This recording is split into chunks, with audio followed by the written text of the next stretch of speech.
What is going on, everybody? Happy Wednesday. This is Brandon. Stefan. And welcome back to Crisis on Infinite Rants. Guys, happy new comic book day. Happy Whiplash Wednesday. Station.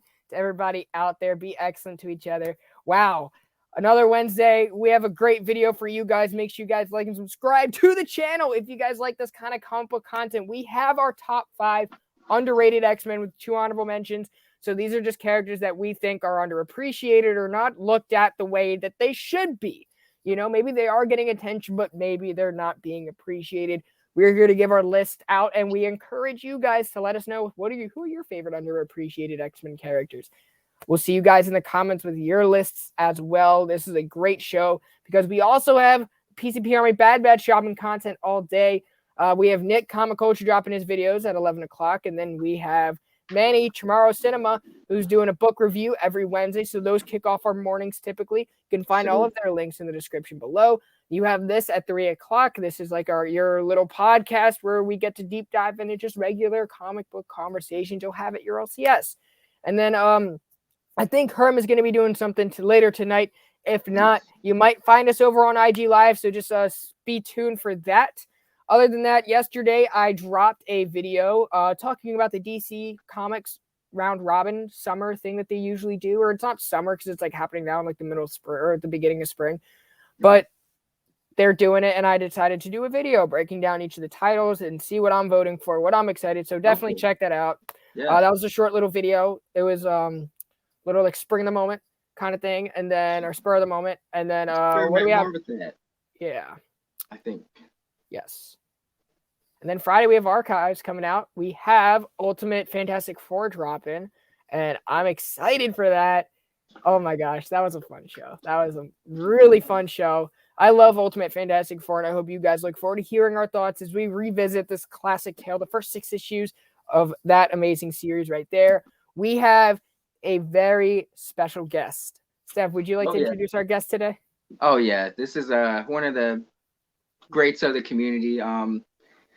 You can tell they're a fan, always supporting, always positive. So it's about time he was on, and I can't wait to pick his mind, see what he has to offer to this list today. Sal. Station. Thanks Welcome. for having me. No it's problem. Good to be here. Steph, I found out about this channel, Comics King, through you. No way. Oh, it's good. Yeah. I want to say first, I found out Rockin' Robbie through Bueller. Then I heard about the PCP Army batch. I found you, and then I found Brandon. So nice. Nice. All great groups of people. Thanks for having me. Each other. It's really cool having like our little group in Robbie's chats, because a lot of people are like collectors coming into chats, but I feel like we're more readers, right? We know more about like a lot of people won't care about like a random like single issue that may not be a key, but just a dope story. And that's like all Steph's page. It's just dope stories. Yeah. You know? That's why I appreciate this channel, because you focus on writers. I'll admit I was more artist focused for a long time. Yeah, same. But I was just watching this channel, your interviews with writers. It's just, it's awesome. So yeah, that's why I love this channel.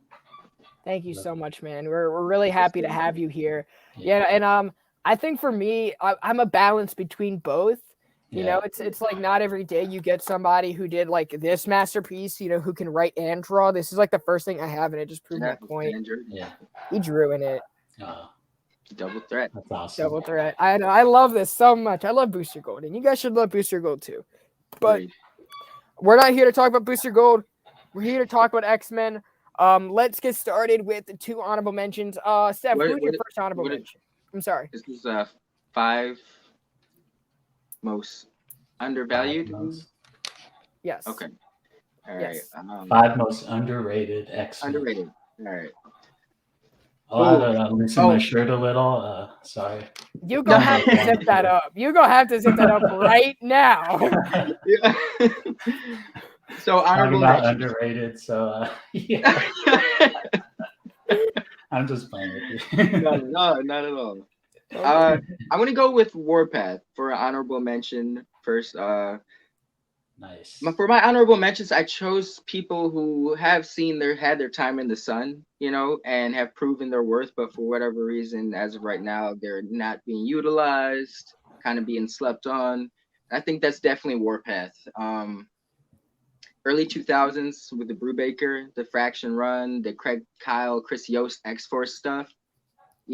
Warpath, he really earned his spot and proved his worth as like a key player. Like that's someone you definitely want to have in your corner, in your back. He's got 2 dope vibranium blades. He's like, I don't know if they retcon it, but I know at one point he could fly. I think they still have that. He doesn't use it too much. I don't know, but he's super strong, agile, just some of the greatest reflexes around. He's a true warrior. He's a true like athlete, bro. Yeah, I honestly, and he's just a solid person you could have on any team. You could just throw him with almost any team, and he can find a way to adapt. So I think Warpath is honestly slept on and undervalued. I agree with that 100%. I love Warpath. Absolutely. Warpath it was weird because I just finished reading that era of X-Men. I still got to read X-Force, but he was always like super dope because his mindset was like almost Wolverine driven, but he was a little bit behind on his instincts, but he's more athletic than Wolverine. So it almost makes up for it. So like if you're talking about who we can go toe to toe with on like a regular, I would put him up against like Colossus. I probably put him like he'll probably clean Colossus off the floor because he's fast, he's quick, and arguably he's got strength. Yeah, well, I give Colossus the edge when it comes to strength, but he's got like you said, he's agile, he's quick, he's got reflexes that Colossus. He's strong up here, and that's hard. Yeah, mentally, he's a true warrior. So, what you think, Sal? And is it true that Mr. Sinister is using his body? It's kind of like Mr. Sinister's mind in Warpath's body. I think that's what one of the comics said. I'm not sure, but I would see why he'd use his body. It's a good body to use. Yeah. Is that in the newer Hickman stuff or the new? Okay. Yeah. Was it Professor X is using Phantom X's body? Kind of like that. I think Mr. Sinister is using Warpath's body. I hope not. So why haven't we seen this guy throw down yet? Yeah, I mean, that's a good Sinister Warpath. Honorable mention. I like that name. Right. Sal, who's your first honorable mention? My first one would be, I want to say Firestar. I have a feeling she's going to be in the X-Men soon. There's a vote. They had a vote. I think she probably won the vote to be in the next X-Men team. So I could dig it. Yeah, Firestar.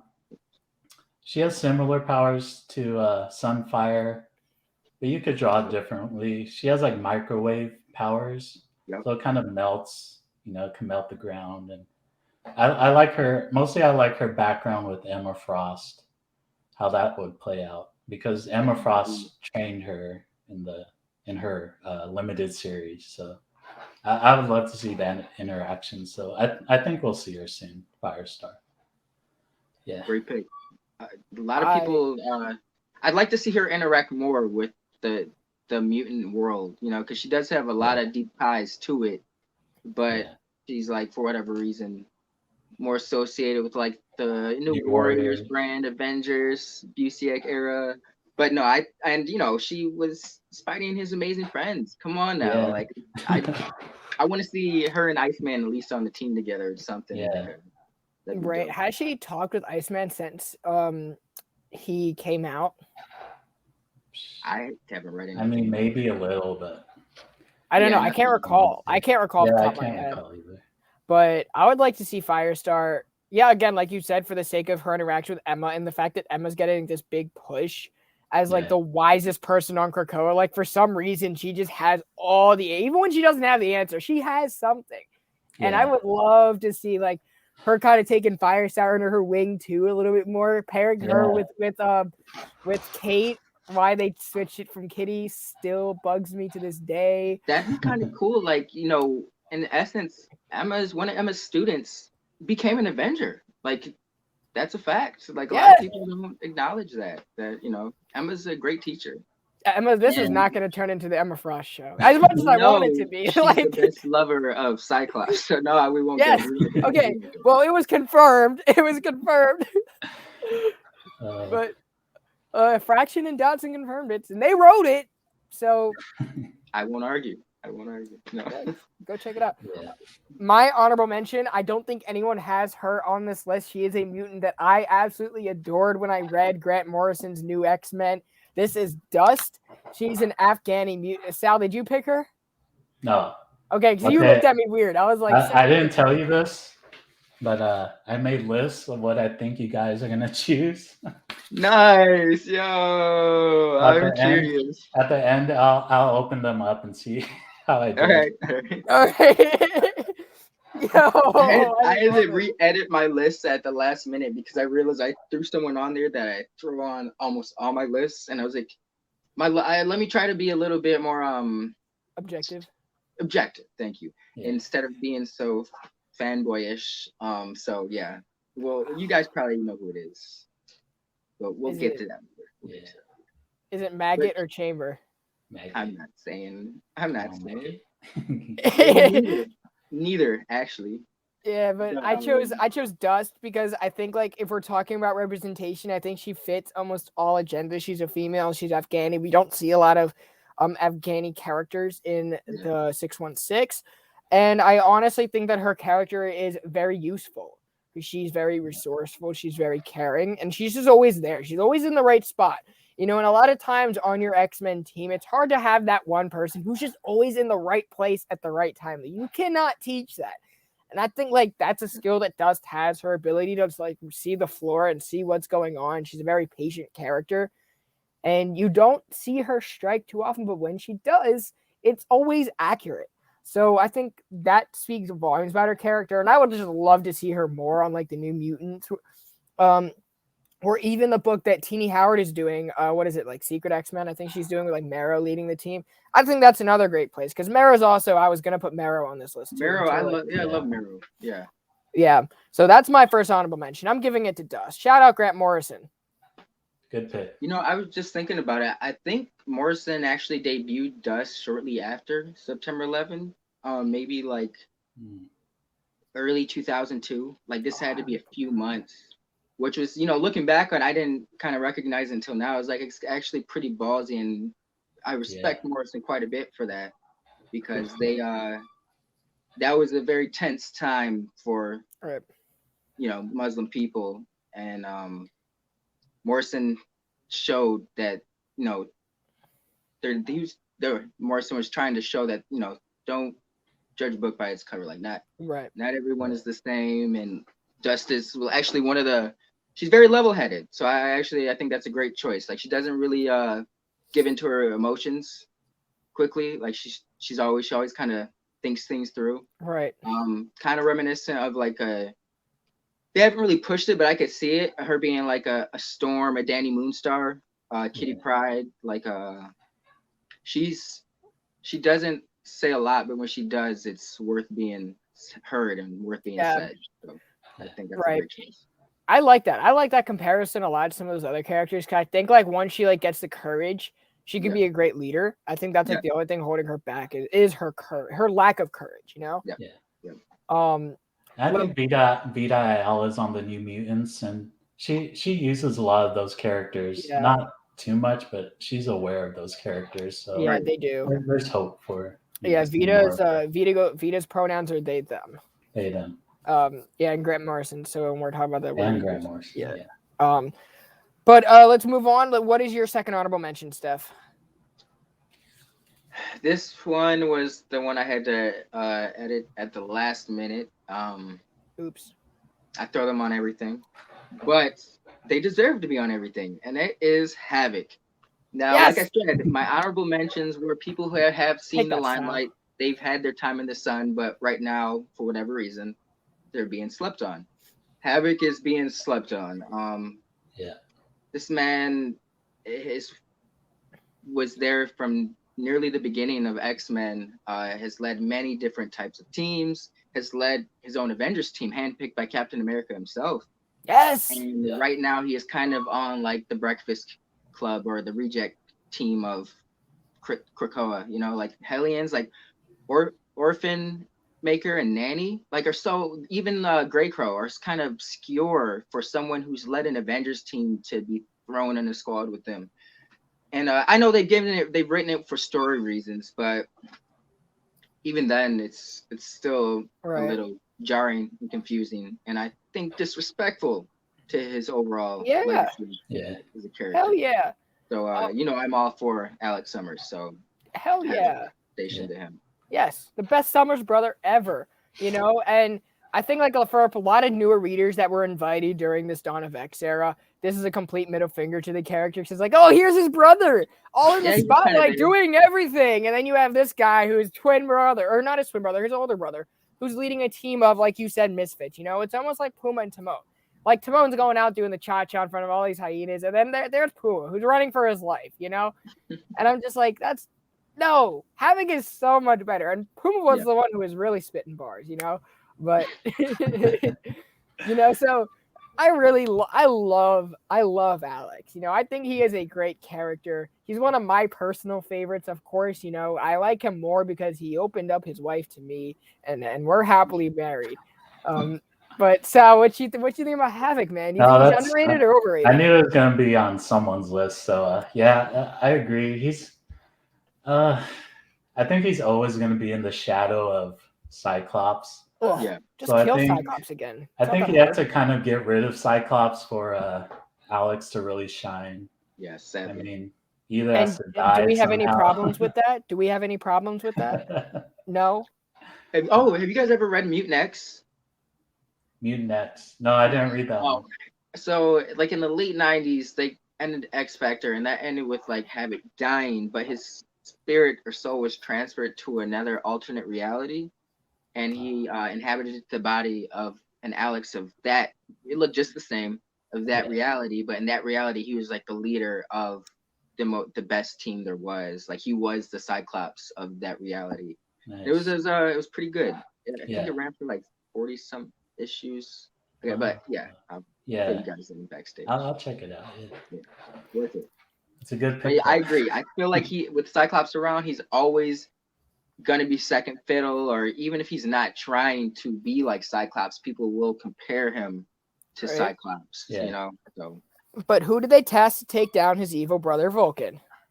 Not Cyclops. Yeah. I mean, Alex kind of took it upon himself, which I mean, I guess that tells you more about Cyclops. He's like, nah, I'm too busy, man. I'm too busy. I'm trying to make sure we don't go extinct. Havoc has always had a better relationship with Corsair, so. Yeah. It's because Alex doesn't have a chip on his shoulder like Scott does, you know. Well, Scott didn't do anything to have a chip on his shoulder, so. Kind of always does, though. He's got the weight of mutantdom always on his shoulder at all times. Please, he is the weight of Charles Xavier's ego. That's about it. That's why he's doing so well to an extent now, is because he always kind of felt like this before they were in that position of having their own nation in Krakoa. He was like, I need to put the weight of mutantdom on my back. So yeah. Sal, who you got for your second honorable mention, brother? I'm going to say, I had her on my list, but I took her off at the last minute, so I'll say Jubilee.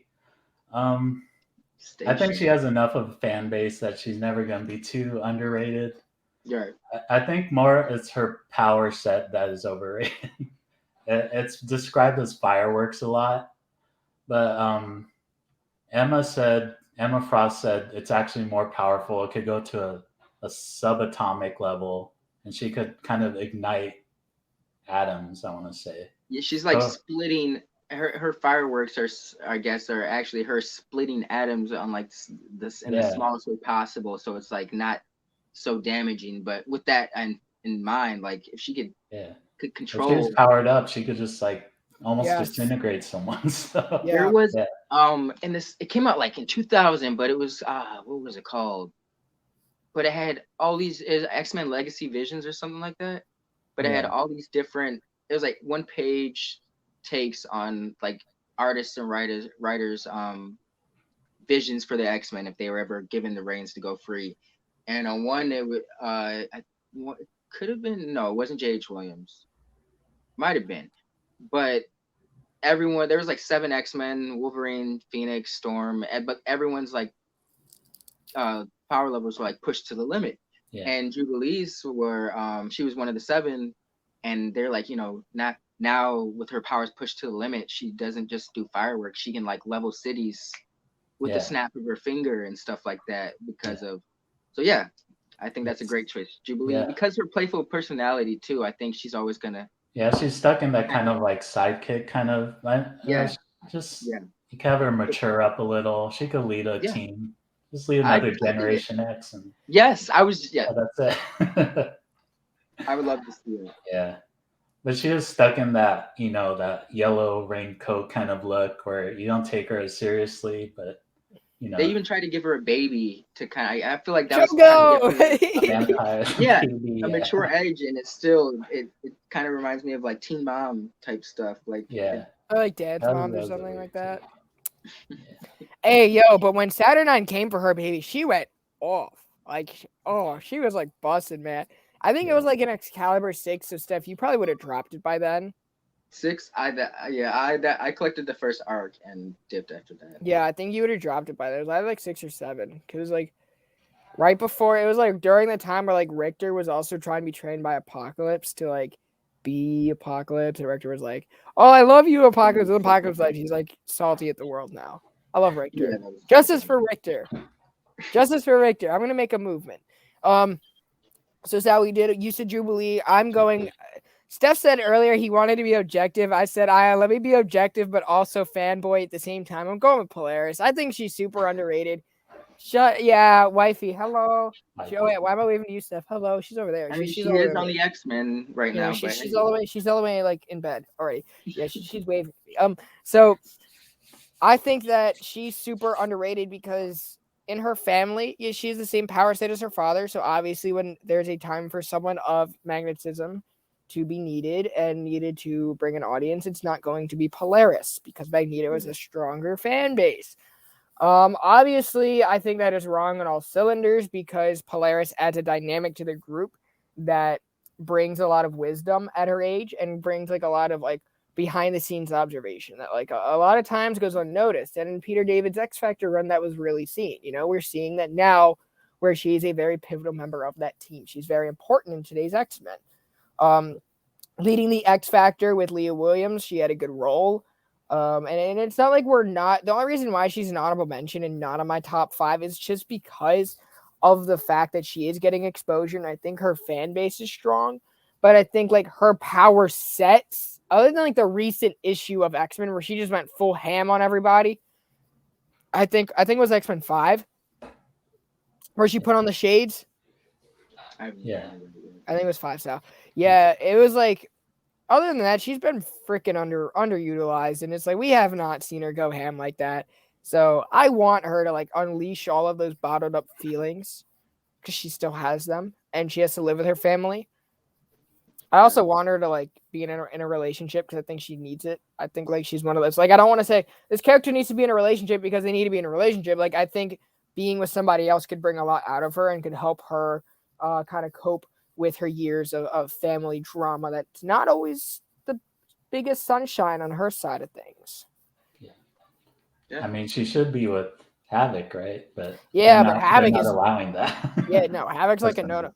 And Madeline Pryor's back, so then maybe that's why they had that bond to begin with, is because they both kind of have like that family trauma. Even though Alex did have a decently good upbringing with his adoptive family, that whole not knowing your parents or finding out late in life or that about Corsair, and they both got their skeletons. But I'm actually a big fan of. I'd like to see them try to maybe the relationship was a little toxic at times, but I think it's been enough time where they can give it another shot. All relationships are like that, though. All relationships have their ups and downs. Yeah. So, and how many times did she rebound with Bobby Drake? And we see where, so how many times did Scott Summers rebound with everyone after Jean died? How many women did he go through? But we forgive him because he's Cyclops. At least Havoc never did that. He only did it with Madeline Pryor. She was bad too. You talking about Havoc? Yeah. Yeah. He was like, "You're getting ready to correct me." I was like getting nervous. I was like, No. okay. I was just making sure we're talking about the same. I was just thinking about how that's kind of disturbing too. It's like, so does that mean he has actually always been pining for Jean Grey? Yeah, that's what I thought too. Okay, can we just address the elephant in the room? Everyone's been trying to get with Jean Grey for a minute. Professor X, Wolverine. Yeah. Iceman, but when he was straight. Warren, I think some of the students had like little wet dreams or something, little PG-13 act.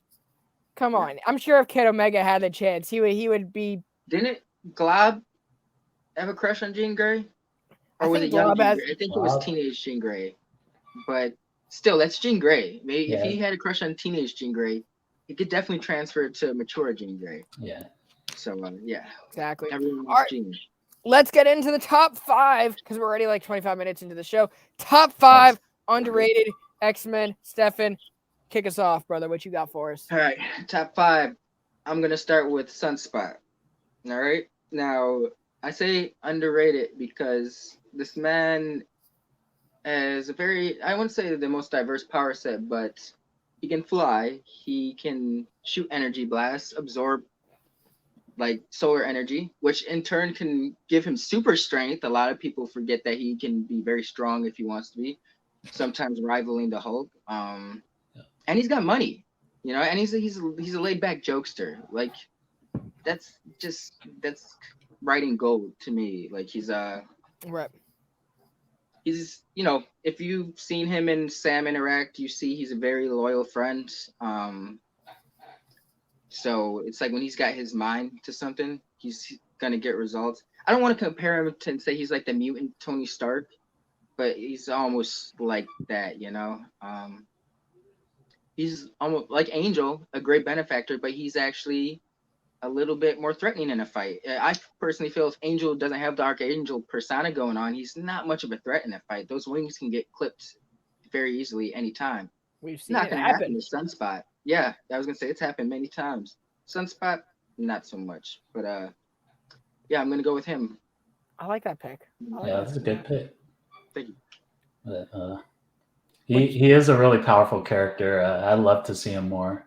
I want to say they have tried to do more with him, but it's never really lasted too long. Yeah. I know he has like a lot of money, but I don't really like that angle when they try to go with it. I like the more like rebellious. I think the whole problem with their New Mutants class is the fact that they're almost as old as X-Men first, or the X-Men technically second class, right?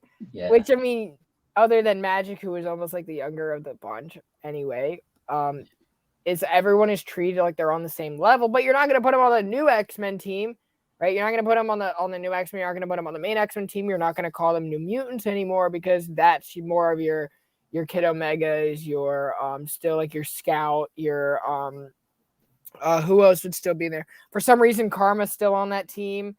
But that's for more of like your younger mutants, right? I would probably say Glob or Armor. We were talking about Armor earlier.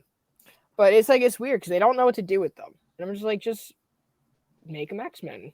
Yeah, they should be X-Men, right? Or just make like a new team, like X-Men, blah.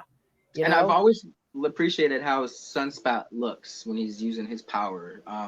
Even both, I mean, he had a different iteration, like the mid to late 90s. Right.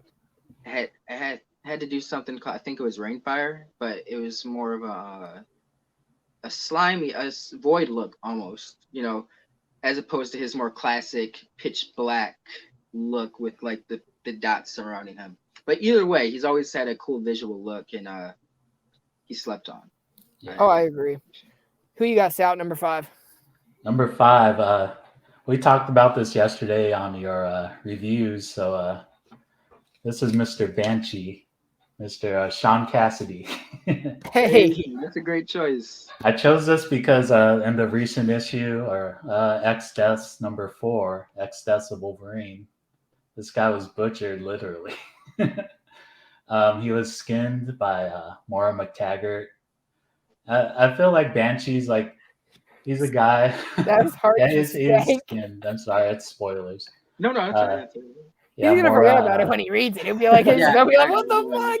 I'm like, oh snap, this happened. Like, She wore his skin to go through the Krakoa gates. But wow. But I feel like Banshee's a guy, like, they want to kill someone who's kind of important, but I guess people don't really care about. So they always choose him for some reason. That, but it's so true. I hate that's true. I hate that that's true. Like when you think of giant-sized X-Men, to a degree, Banshee is almost the most forgotten about team member. Other than Thunderbird. Hold up. I mean, but he died. He died shortly after that. But I want to say it's him, Banshee, last, Thunderbird, then Sunfire, then everybody else. Like everyone else has kind of remained prominent and popular. Like those are the people, the mutants people think of when you say giant size. It's funny because Banshee went through this whole arc. Like I think it was like 15 issues where he just couldn't talk because he got injured. And he couldn't use his sonic scream. And it's just like they kept making like little bits about it, like little jokes, jabs, if you will. Like, oh, so you use it later, like in the middle of a fight, he would just go to scream, like you got him like then he just gets like Will Smith in the face. Or is it too soon to say Will Smith? But he did get Will Smith in the face. He took it like Chris Rock, but got smacked like Will Smith, you know? But Banshee has a cool backstory too. He was an Interpol agent. Oh yeah. He was a cop. So and he was a leader of Generation X. He was a leader he saved the X Mansion basically. I want to see him in Emma kind of He should be on the council with Emma. He's up there. He should. Yeah. And he's got the mutton chops, man. Come on now. Yeah, just make him a little cool. You can make his costume a little cooler. Just update him a little. I think people will like him. I think he could be a level like Cyclops, like that type of leader.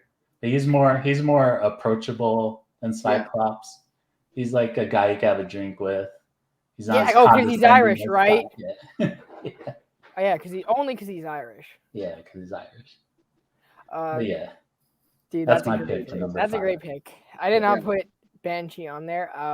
My number 5, I'm going with Miss Disco Dazzler. I'm going Miss Disco Dazzler. I think her powers are more than they let on, right? Of course, like she's a musician. That's dope. That's all we really see her as, especially on Krakoa. She's only there when it's time to party. So we're only going to see her once every Hellfire Gala, unless there's like they're doing like an open bar concert and like they did in like that one.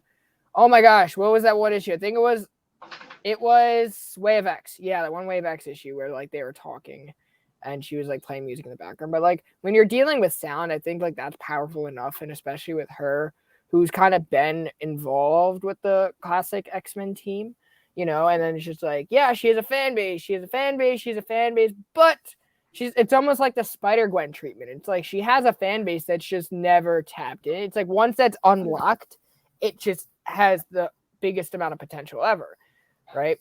Yeah. And I think if Dazzler was pursued a little bit more, almost like you can say the same with like Cloak and Dagger, they can be fan favorite heroes, like they were during their time. Like when Dazzler came in, she was a big deal. When Cloak and Dagger came in, they were big deals. When Spider-Gwen came in, she's a big deal. It's just like editorial decided, let's fizzle out that big deal fan base and give them something else that they just don't want, So I think that her character just has all the potential in the world. And for that, she's underrated. Yeah. Dazzler had a really long run too. Her series is like... It was kind of goofy, but it was well drawn, and it's a fun series to, check out. You can. Yeah. That's what Marvel Limited's for. Her comic exclusively for comic shops, like you couldn't. Yeah, I think it was the first. Was it the first direct edition? Only direct edition. I think that was it. Yeah. And I did not know that. I thought you can still find those like everywhere.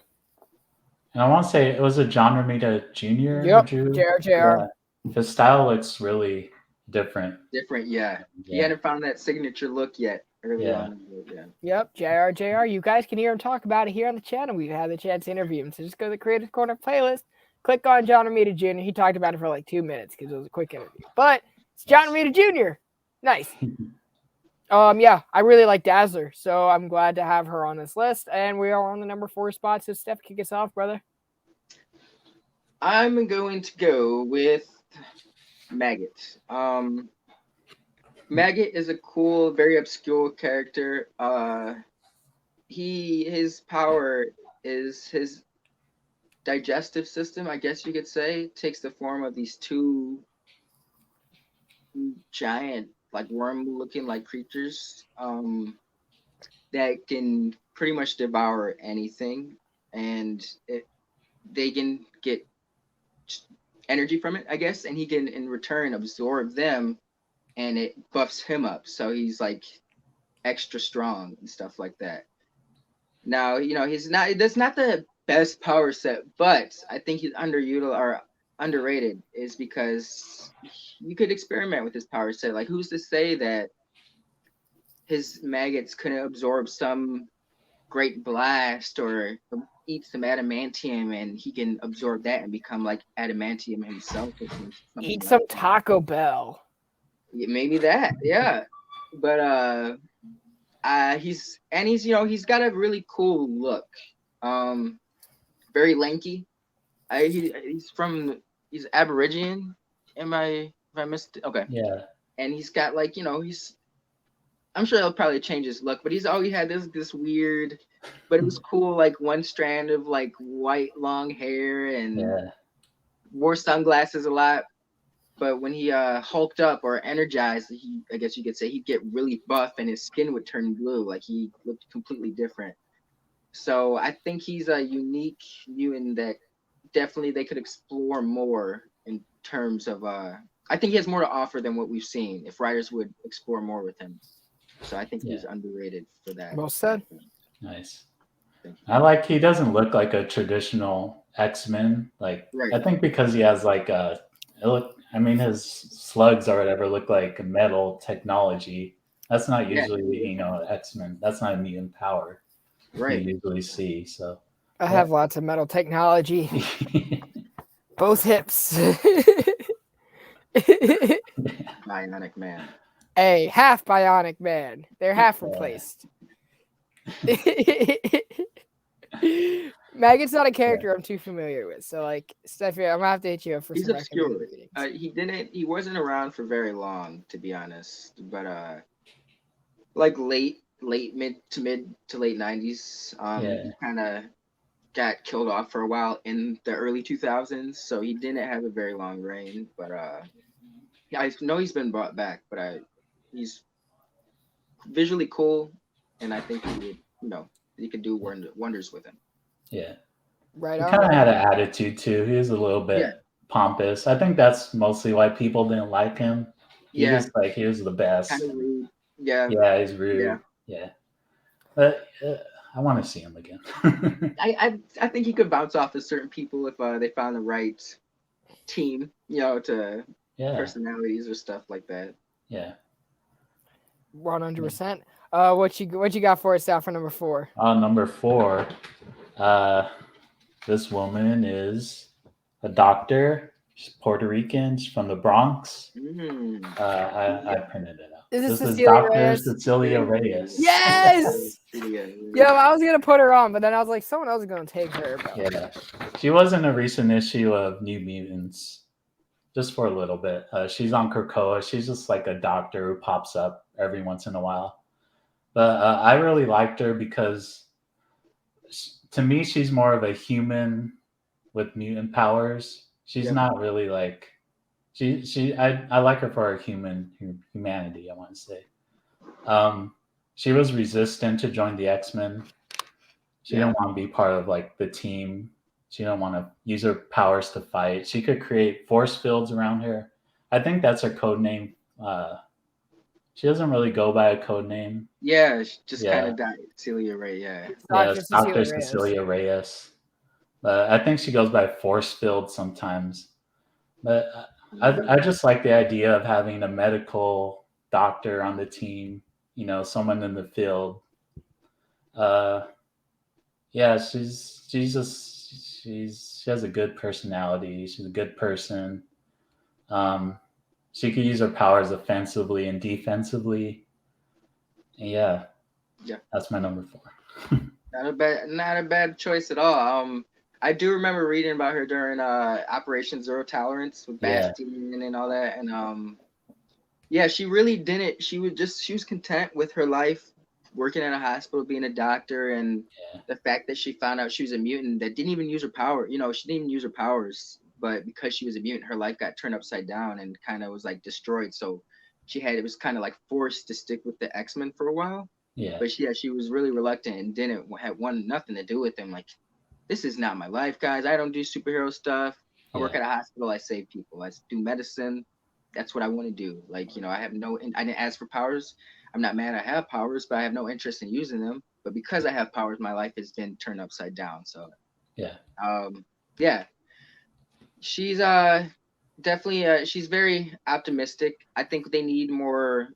There's really no. I mean, we have Beast and stuff like that, but Dr. Nemesis. But these are kind of like characters that they're smart, so they fit whatever you need them when it comes to like a scientific or medical purpose. Yeah. I guess you could say Moira and Celia actually fit the bill for like medical purpose. You don't see too much of that when it comes to the X-Men. Yeah. So her power set is interesting because I believe when it started off, it was more involuntary. Like it was just reactionary. Like if she was getting hit, it was more like defensive. I don't think she could extend it. Yeah, it was more like almost like a last resort almost. Like yes. Like a defensive mechanism. Yep. Yeah. Like I can't. I think that was the word I was thinking of. I just couldn't. Yeah. I think, and I think that was an interesting contrast to her profession and how she's always trying to save people. Her power set, it wasn't aggressive, it was to save. You know, her power set's to save. It's probably changed since then. It's kind of probably similar. I'm sure her and Armor can do similar things. But yeah, I think that's a great choice. Very underrated, slept on character. I agree with that. I really like that pick. For number 4, I am going with Rachel Summers. At number 4, I think that she's gotten a lot of attention, obviously on Krakoa, obviously before that with Fraction, Brewmaker, all of that. Like a whole event was centered around her return. I think what people are not really realizing is, when she's with Cable, of course, no matter what happens, people are just going to fanboy or fangirl over Cable because it's just a phase that they're going through at that point in their life. Cable fans, it's a phase, guys. You're going to get out of it. But I think like her power set is, it's like at this point in her life, she's more powerful than Jean Grey was at her age. You know, she has all the potential in the world to be the most powerful mutant. I was just reading Wolverine and the X-Men, and she literally had the Phoenix Force and was able not really to control it, but reason with it. Like, she was able to reason with it and be more herself than Jean was, who was older and more experienced in her training at that time, arguably more experienced in her training at the time, you know, because Jean was like on the A-list X-Men team, even when Rachel was she was Cable's kid, right? Jean? Rachel was, or was that Rachel Hope? They're thinking of Hope. Rachel of Hope. Is the Summers. She's the child. She's essentially a Cable. She's Jean and Scott's daughter from an alternate future. Yeah. I really like her character. She is underrated. You know, she was able to reason with the Phoenix Force, and I think like if a writer taps into her, right, similar to like how Brubaker and Fraction did, I think her character could escalate a lot and be like a big time player. Like I think especially in this Krakoan age, when we're talking about Immortal X-Men, there's your solution. Yeah, no, I agree. I think she definitely has more potential than not potential than Jean, but just she kind of lives in Jean's shadow. Like in the early 2000s, they had her adopt she said it at the end story reason was she's trying to respect Jean Grey, who had passed at the time, but her costume looked very similar to Jean's green and yellow classic costume. She was going by Marvel Girl in an honor to her mom, but you know, she's got red hair. She looks like a Jean, you know, to anyone who wasn't reading within story would have thought, hey, that's Jean. I don't think people have ever quite known what to do with her.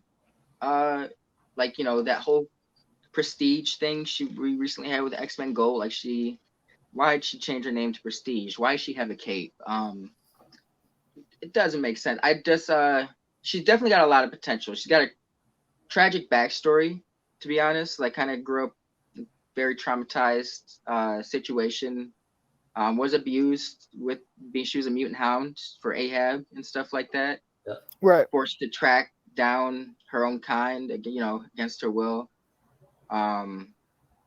Yeah, I think she's got a lot of potential. They need to stop trying to make her be like, let her just do her thing instead of always trying to be like, this is what my mom would do, or I want to be like my mom. I get it, but you know, let her do her own thing to make herself distinct. Right. You're right. I was mistaking her for Hope because Hope was centered around Messiah Complex. Yes. They look very, very similar. Yeah, I just think Rachel. They need to stop trying to make Rachel mini Jean Grey or Jean Grey Light, and she has the same power sets, right? Yeah, as her mom, so it's just hard to differentiate her from her mom. I would darker or something like that. Then let her embrace that. Like that's what I'm saying. She grew up in a very dark future with dark backstory, but the way she's always presenting herself is like, oh no, I grew up with a very nice, like, I mean, don't live in your trauma, but like, I feel like her past does not reflect her. Here's my question for you guys. We've seen Wolverine have a miniseries that led to his ongoing series, which arguably pushed his character more than ever, and that's probably why he's the biggest fan base. The fan base that he does, right, is because of that 4-issue miniseries. I will say that. I'll go out on a limb and say it probably wasn't Byrne at the time. It was more so what Miller and Claremont did. It just translated back over, right? I mean, yeah, Wolverine was dope, but this is really like, this guy is dope, right? What if we did that? What if we tapped into characters like Jean Grey, Cyclops, Rachel, Hope, right? Havoc, some of these other characters. Do you think like that would give us more insight? Or do you think like there are writers out there? Like, do you think they would sell like Wolverine? Is it a risk worth taking? Do you think giving them their own miniseries? Yeah, like, do you think that they could do just as well in a miniseries that they do on a team? Like, if we had a 4-issue Cyclops miniseries, when he's just away from the team, how beneficial could that be for his character? Well, I think that's just dependent on the writer and the passion. James Gunn has proven with Peacemaker that if you've got a passion and the writing chops for it, you can make any character pop. Joss Whedon, I know he's hated now, but I've always respected his mindset to approaching writing and writing teams per se. He said like, when I comes to writing a team, every character I write on that book should be able to hold their own series. Like, I should make them interesting enough that if it was just focusing on them, that people wouldn't mind because they're that layered. And so that just ties into, if you've got a passion for it, it's up to the writer's job. Like, yeah, I think you can make I'm not a big fan of iBoy, but you can make iBoy super engaging if you got the right writer and a passion for it. Like, some of the lamest characters you can turn to gold if you've got a love for them. So I think that's more dependent on the writer and their passion or idea for said character. Yeah. What do you think, Sam?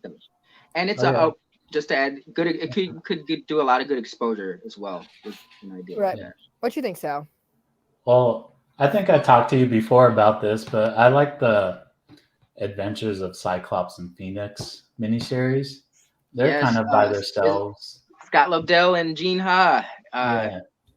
So Scott and Jean were in the future trying to raise Nathan.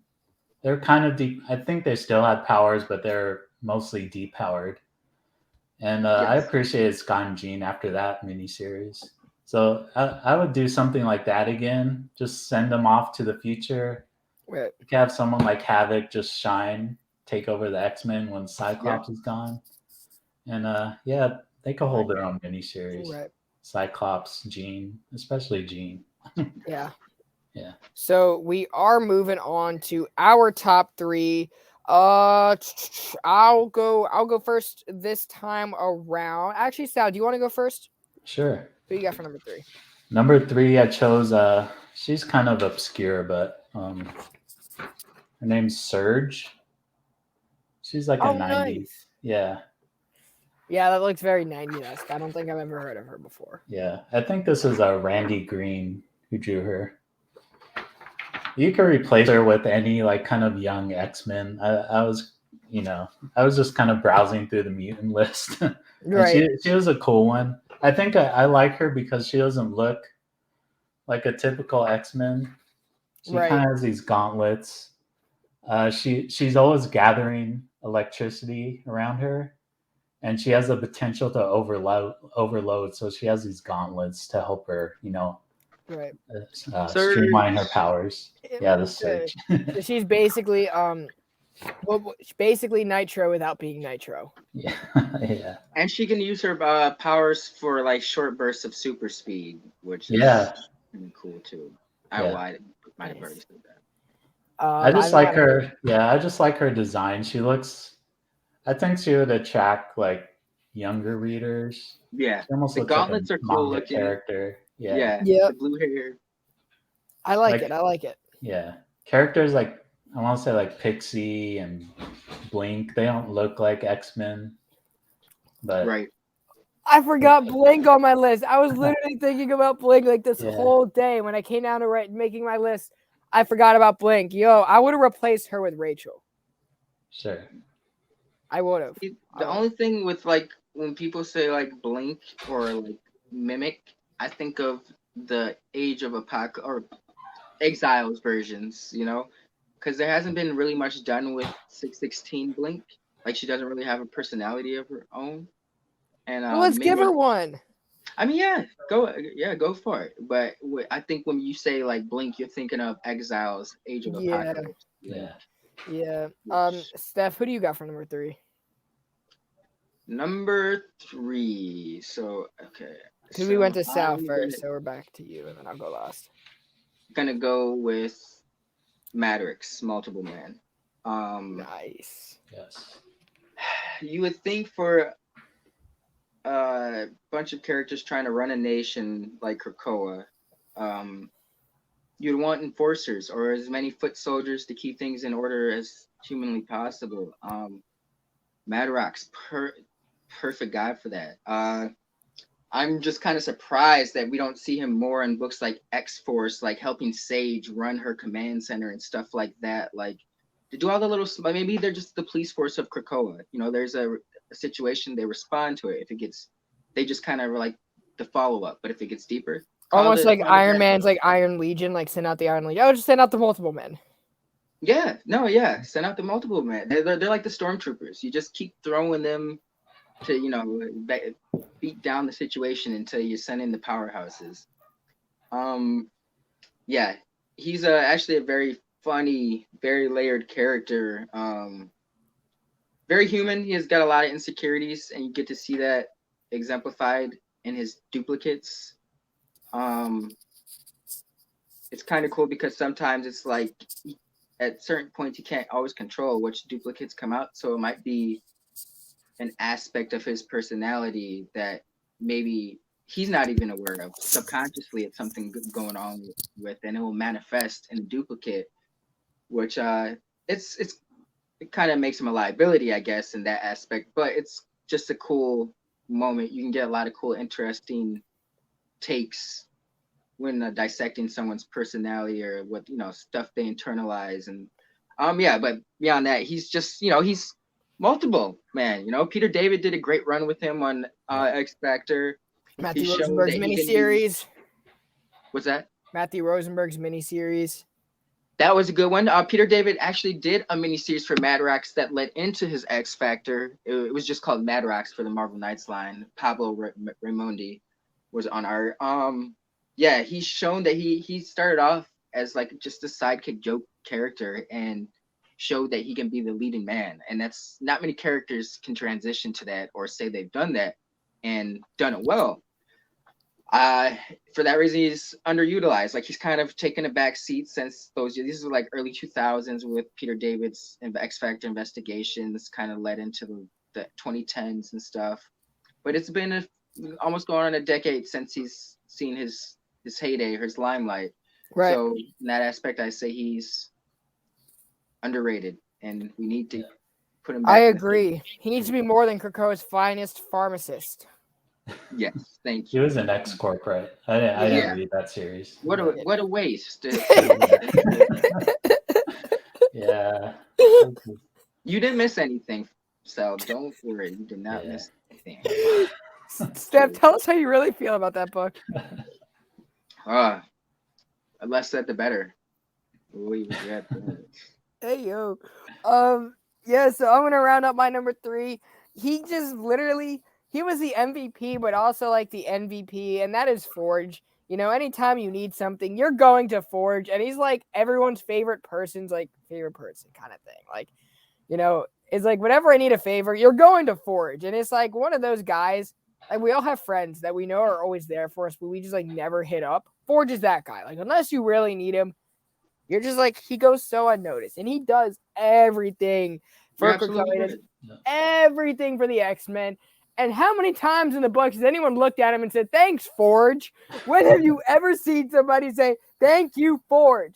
For that reason, and that reason only, he is underrated. Even though he did create like a gun that like takes away the mutant ability, the mutant gene. He developed the teleportation flower too, though. Did right? Yeah. Chip gates. He did all of that. Created a surfboard for Wolverine. Yes. When has anyone said surfboard? Thank you, Forge? When has anyone said thank you, Forge? It's expected of him, but yeah, you're right. Yeah, but take him away, and what do you have? Who's doing it? Yeah. You ain't trusting Hank. Hank will lose his patience.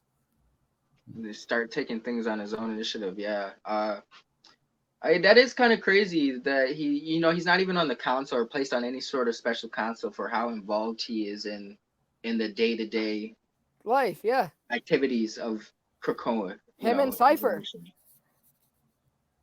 Yeah. 2 characters that do the most and get the least amount of credit. Yeah. Well, I wouldn't say Cypher. See, Cypher is sitting in on all the council meetings, though. You know, Cypher has a spy network set out there out Krakoa. Yeah, that's what I'm saying. I wouldn't say him, but Forge definitely. Forge is kind of always in the background. They just go to Forge when they need something. But do they ever throw roses at Forge's feet or give him an honest thanks?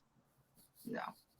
Dude works so hard. If his shoes ever become untied and I'm on Krakoa, I'm tying his shoes for him. I'm not letting that man bend over. I will tie his shoes for him. And Forge is dealing with the Phoenix too, because you guys didn't read the Echo series probably, but he's helping Maya Lopez with the Echo or the Phoenix Force. So he's dealing with that too, and he actually invited Echo to Krakoa, so maybe we'll see Echo come to Krakoa. She has the Phoenix still, so Echo's still got the Phoenix Force? Yeah. I don't know why they did that. Why did they do that? Yeah, they don't need to do that, but... Yeah. Yeah, see, the Phoenix Force is something that's unique to X-Men, and the Avengers need to stop. Like, that's just... Maya's character is going to go back to basics because of the show, so if you're...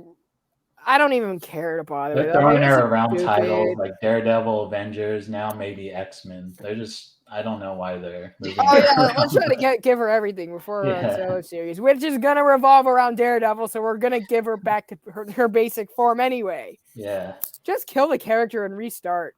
Yeah. Or just take it away. Just do something. But yeah. Phoenix is a little overplayed too. Yeah. It seems like everyone's had it by now. So. Yeah, right? Yeah. It used to be a rare thing. Now, she's been around the block. All right. So we got our top 2 left. Let's keep the same order. Steph, what you got for us at number 2? For number 2, I'm going to go with Phantom X. Underrated? I think so. He's a super spy. He's super cool. And James Bond. Yeah, he's like a mutant James Bond. And he's part of the Weapons Plus program, which created Wolverine, so he's deadly. I think he's very cool looking. The fact that he wears, I do like his later iterations of his costume with like the black mixed in, but his whole look, the mask he wears, the trench coat, the twin pistols, Ava, his not digestive. Nervous system. Nervous system, yes. Nervous system. Yeah. That's got her own personality, and she turns into like a flying spaceship, like a flying saucer. Super dope. Yeah.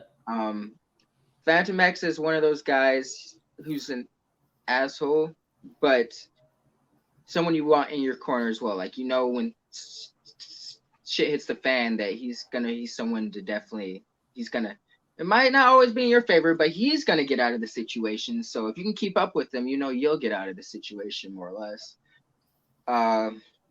He's funny, wisecracker. I'm a big fan of Rick Remender's Uncanny X-Force run. I thought the dialogue between Wade and Phantom X at certain points was just pure gold. And Betsy. And he's just, you know, and Betsy. I loved his relationship with Betsy. That was very interesting. But he's a cool character. Could be done. They could do more with him. Like, you know, Deadpool's not always tied to the X-Men. I get that, but Phantom X can always be tied to the X-Men. Yeah. And he's someone they can, you know, be sending on like Black Ops missions and doing dirty work and stuff like that. So yeah. The fact that he hasn't been brought back too is kind of crazy with this, you know. In that giant size Phantom X issue, but other than that, it's like his character's just been like mute. Yeah. Which I don't appreciate.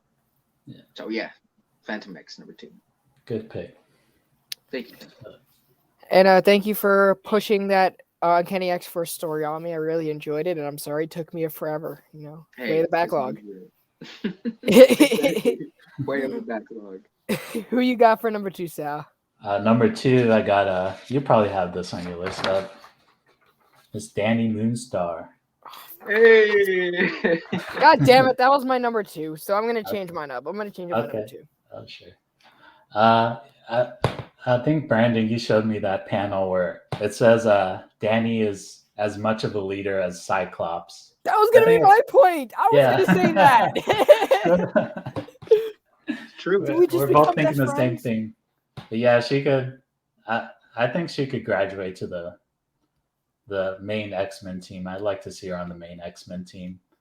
She is like the leader of the New Mutants right now. But I'd like to see her do more. Yeah, she's on par with Cyclops. I think she lost her. No, she wasn't powerless, but she was a Valkyrie, and they've done some stuff with her. Yeah. Just when Decimation happened, I know she was. I think she was helping lead some sort of squad. Was it Second Coming? Was she helping and she had no powers at all? Yeah, I can't really remember, but yeah. But that's a great choice. She's very slept on, very capable. She's been a SHIELD agent. Her work helped Nick Fury at one point. Valkyrie, like you said, led many teams to mutants. A lot of mutants trust her. Like, you know, when she speaks, people take heed and notice. And she's got a dope power set. Like, she got a manifest cool. Like the bow and arrow, I just have always thought it was super dope. Yeah, it's so cool. I love her character so much. Yeah. You know, she like you said, she's on par with Cyclops, and I think like what sets her apart for me from Cyclops is Cyclops can be a little bit self-centered when it comes to putting the team first, or like he'll put certain, like he would never when push comes to shove, he would never put Jean in the front of the line. Like he'll throw Angel, he'll throw Banshee, he'll throw Wolverine, he'll throw anyone else but Jean.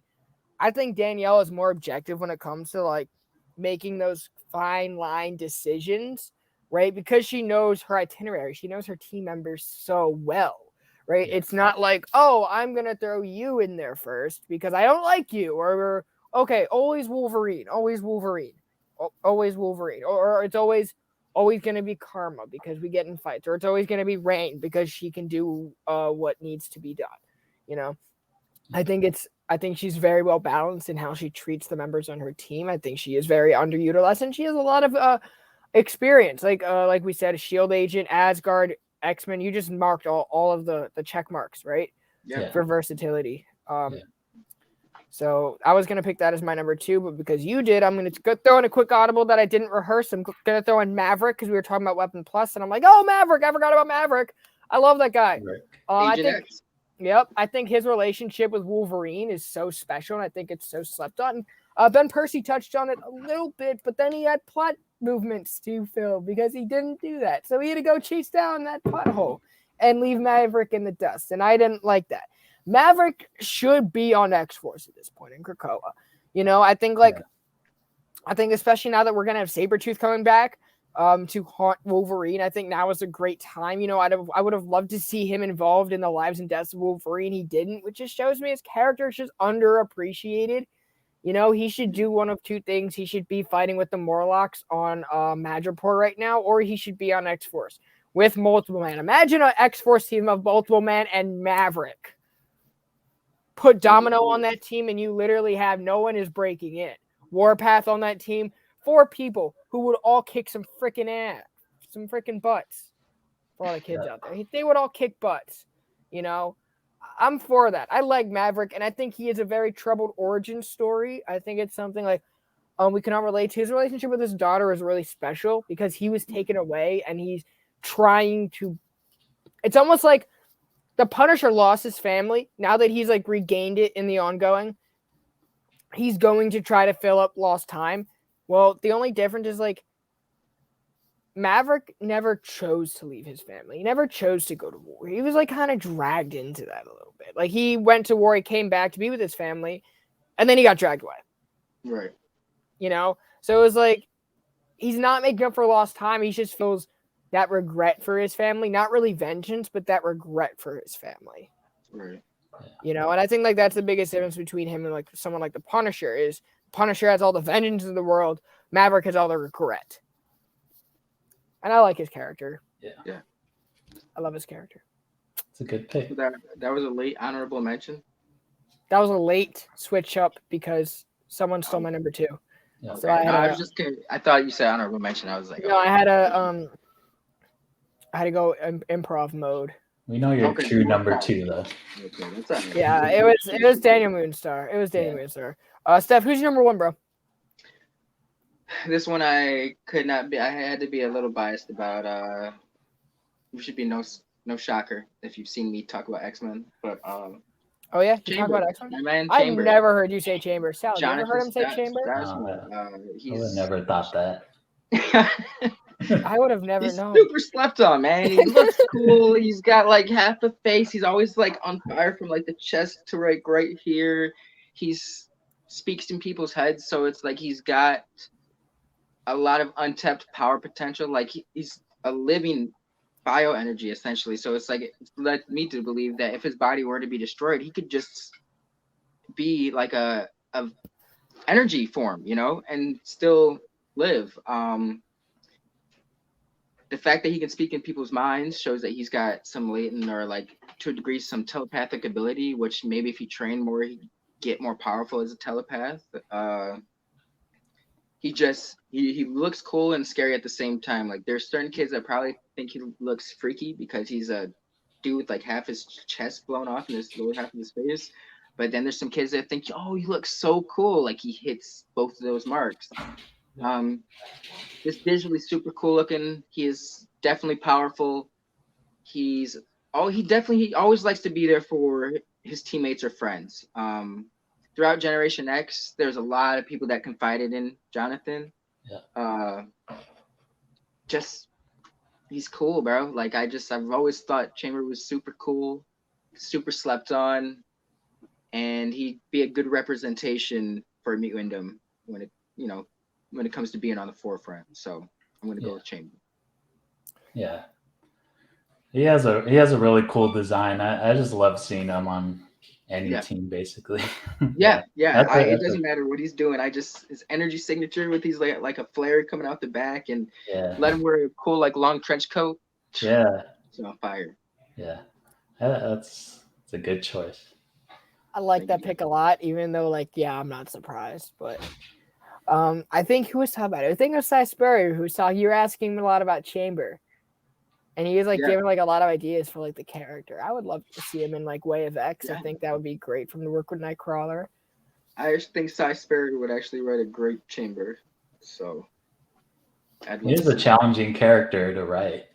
But Cy Spurrier is that guy who will do it. He's that. Yeah. He's just different. I love Cy. Yeah. That guy just has such a great outlook on storytelling, and it's just you're weird. I'm dude, you're weird, but I like it. I dig it. It's so who's your number 1, brother? Oh, okay. I'm gonna go with one of the original X-Men, one of the original 5. It's Mr. Bobby Drake, Iceman. Yo, I almost thought about adding. Yo, good choice. Yeah, Good choice. this is a hard choice, but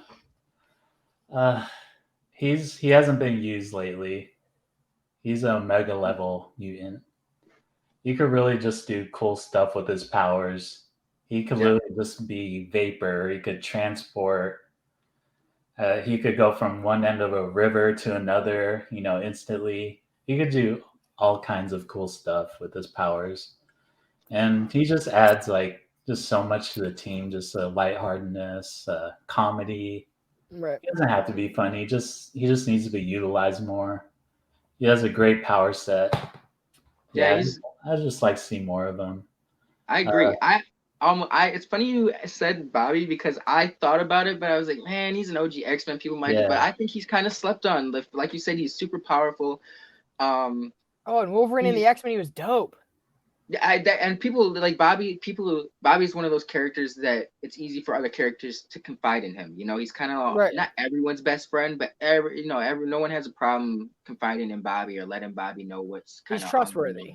Yeah, very trustworthy. I just think of Ultimate. I mean, even though it's not the same universe, I always think of Ultimate War when it was the Ultimates versus the Ultimate X-Men. And the X-Men were on the run, and they were giving it to the Ultimates, but the Ultimates started to get the upper ground on them, right? And who comes and saves the day by his damn self? Iceman.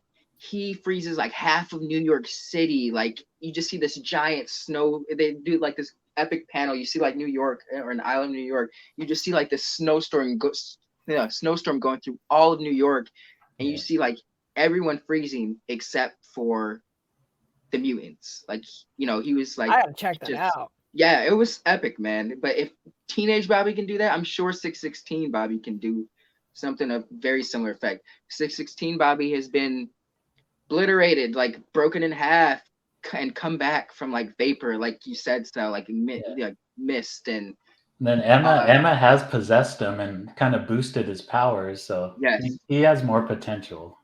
Way more potential than people ever really have.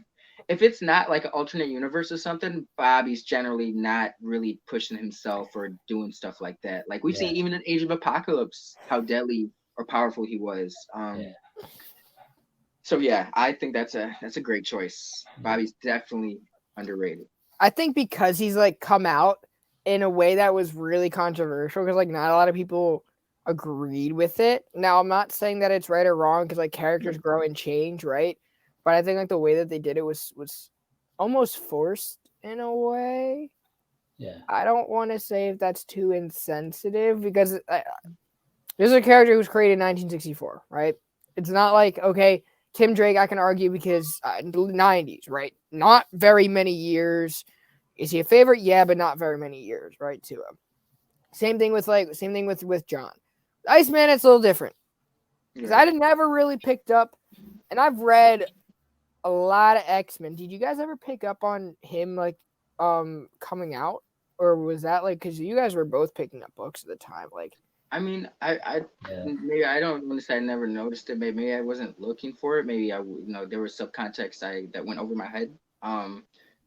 I think it was more or less how they kind of forced him, like his younger self kind of forced him to come out with it, so it wasn't like him coming out on his own terms.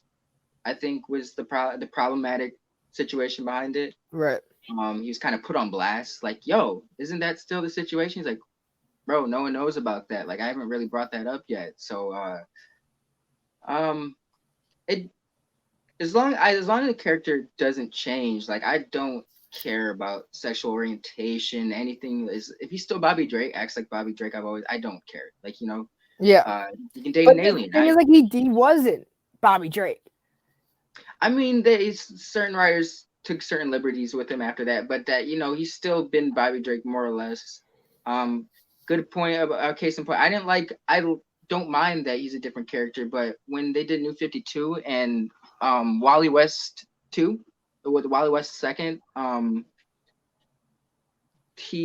they try to say that was Wally West, but he's just different race now, different skin color. But that wasn't the case. Like, they were two clear, distinct personalities. That's when it's like, okay, you're disrespecting a character. Like, that's, you guys are calling him Wally West, but he's not acting like Wally West. Like, as long as the character acts like a character I've always known, I don't really care, what they do. Now his name is Wallace because to differentiate. Yeah, exactly. Yep. We had to change. So yeah. But I don't know. I don't think there's a problem with that. I think it has something to do with like why his character's taking a step back in comics.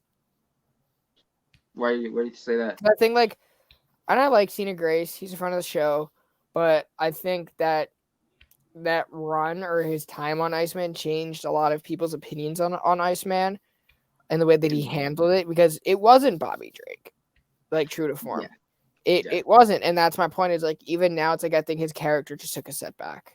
Like, yeah, I think the last time I saw him, he was just in like a panel. He's on Marauders. He was on the Marauders team that Jerry Dugan did. It's just he didn't really do much. Yeah. And Pyro was on the team, so it's like they didn't do much with. Yeah. So. And I think we're still kind of. He just made jokes about how he's just like reminding people that he's gay, and that's just like become part of his. It's like a bit at this point. He's just so much more than that. Just I mean, like, Cena Grace explored that, but we could, just do more with him now. Just combine what we know about him and what Cena Grace did, and let's just move on. And I don't think we've done that yet, right? Yeah. I think that's like what I'm trying to say.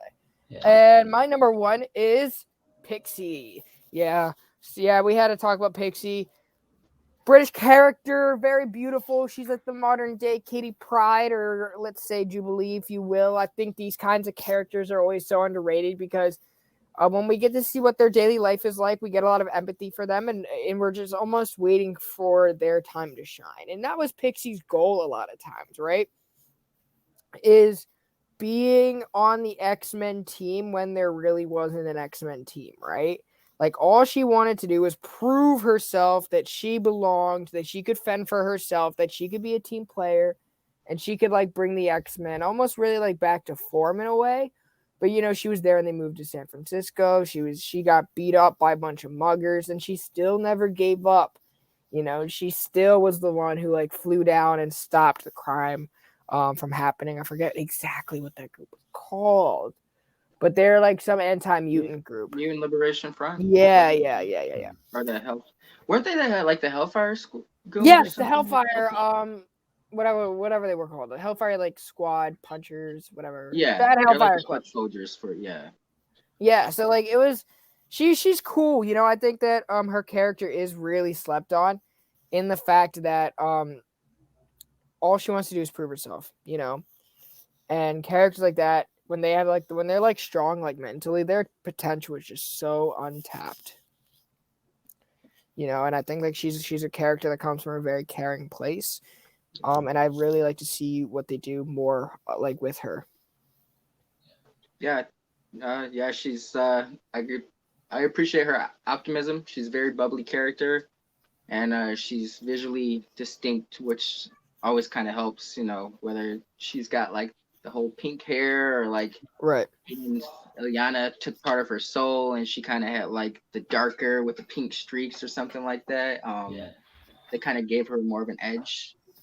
Right. She's a cool character. I wish they would bring her back. She kind of became the mascot for a minute in the early 2010s.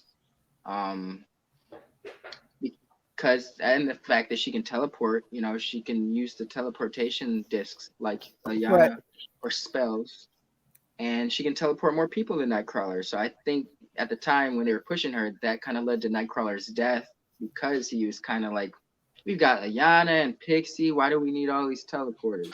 Yeah. But very cool character, very got a lot of heart, and she is slept on. I agree with that. I would like to see her utilized more. Yeah. I want to say I don't know Pixie as well.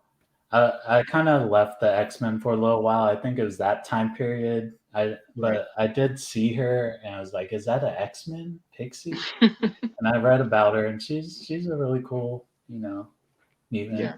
I'd like to see more of her. Yeah, I think She's she'd fit in. definitely. Yeah, she'd fit in a. I'm trying to think what team should fit in, but she's with Legion of X right now. Legion of X, yeah. I'm gonna excited be. to see her.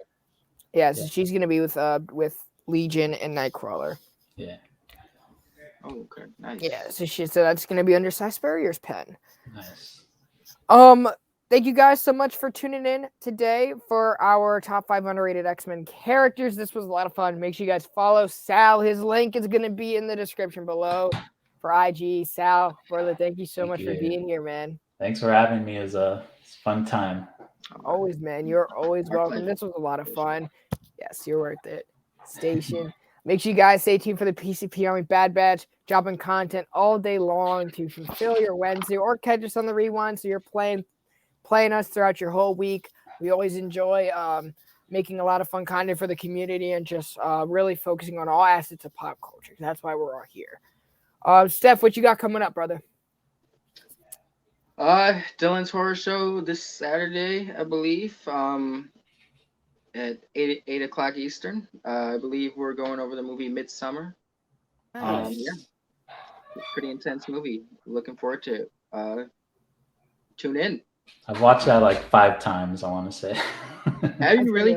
That opening scene is super intense. So we won't get into it too much, but yeah, that movie kind of had me from the jump. Like, yeah, I appreciate it. Wait, is it the one you were talking about the other day? Yes. Oh no, I'm not watching it. I'm sorry. I'm gonna tune in, but I'm not gonna watch the movie. No. I'm gonna read Booster Gold instead. There you go. But yeah, guys, coming up on the channel, same stuff. We got archives dropping Friday. I don't know what we're doing this weekend. We might do some pop-ups here and there. If anything news breaking, I'm probably gonna cover it. Just dropped the DC round robin, and then we got Whiplash Wednesday, weekly wrap up every Monday, 8 p.m. Eastern time. That might change with my new work schedule. I don't start till Wednesday. This time next Wednesday. Right. So thank you. So if my work schedule changes, you guys will be the first ones to know, obviously with shows and everything. But we're still gonna make this a commitment as well. So thank you guys for bearing with us and being true and being who you are. Make sure you guys comment below your top 5 underrated X-Men. Take care, you guys. Have a great rest of your Wednesday. Station.